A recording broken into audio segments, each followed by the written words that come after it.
Hello everyone, thanks for coming outside with me today. Today I would like to address the topic of back tension, exactly what is back tension and how you can use it to fire different type of release aids. Back tension in a nutshell basically means tension in your back, using these large muscles back here in your shoulder blades, and as you pull through the shot, so of course you're using it to draw the bow, and as you come into anchor and as you pull through the shot, you're continuing to use that larger back muscle, not just your shoulder, not just your fingers, not just your wrist and so on. You're using your whole back and your whole shoulder to pull back through the shot. The importance of back tension is that it doesn't allow your bow to creep forward. So often when you're at full draw, particularly for a new archer, sometimes they'll forget to continue to use that back tension, and if the bow is set up with a low enough let off and a short enough valley, it will actually just go without them wanting to, and it could punch you right in the jaw as it tries to shoot the arrow forward. Hinge releases, such as this True Ball BT Gold 4-finger, are often referred to as back tension releases because they use the most amount of back tension probably of all different styles of releases. I'm going to go ahead and shoot an arrow down range here, and then we'll pull another one out of the quiver and break the shot down further.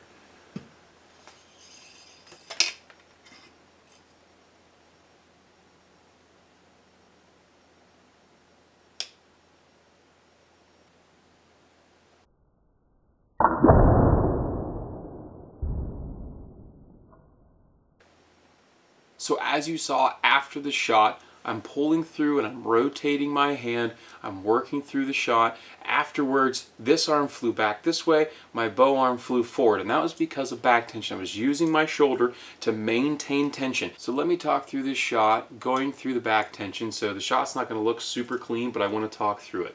I'm going to come up to full draw. I'm going to come into my anchor.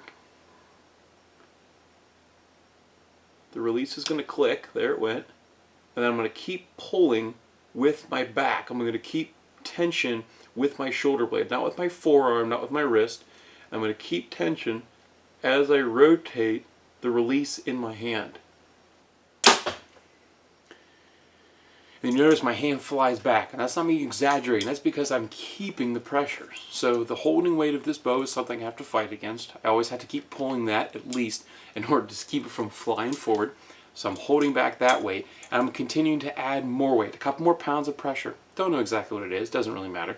I need a couple more pounds of pressure to allow to keep that back tension. I'm not cranking into it, let's get that very clear, but I'm adding a few more pounds of pressure, a little bit more edge, and that allows me to go through my shot cycle, come up, anchor, move into the click, start adding back tension, rotating back tension, and then it goes off. In order to help you use back tension through your shot cycle and help you have a nice, clean, crisp release, the best thing to do with an index finger release is to make sure your arm of the release is short enough that you can work through and pull through the shot without pulling the trigger of the release way out of your hand. So for me, I like to have the release no higher than the base of my middle finger, which is exactly where it is right now. Now when it comes to executing a shot, the concept is still exactly the same.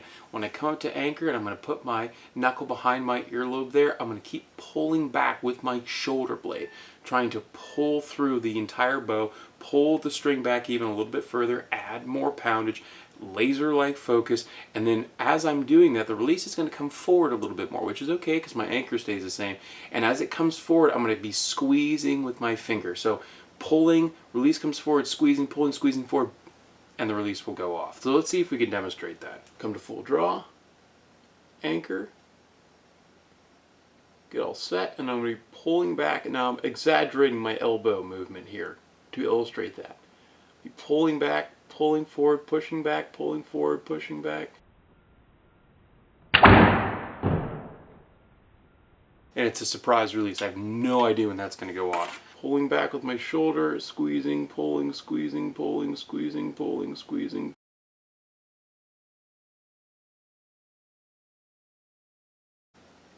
So let's make one thing very clear. Back tension does not fire the bow. You working the trigger, you pulling through with a hinge release, or you working your thumb on a thumb release, that's what causes the bow to fire. All that the tension in your back is doing is making sure that you have a crisp, clean release and that your bow is going forward, your arm is going back. If your arm is going this way or straight back behind you and your bow is kicking out right and left, you're going to get left, right, up, down, whatever misses, and it's going to be really frustrating. So using that back tension and allowing that pull through and both your hands going in the same plane, in the same line, but in opposite directions when the bow goes off, you're going to find yourself being a much more accurate and consistent archer. So that's all for this video. If you have any questions about having back tension and using back tension to help you through with your release, please do follow the links in the description below. You can always send me a message on Facebook or send me an email or leave a comment here on YouTube.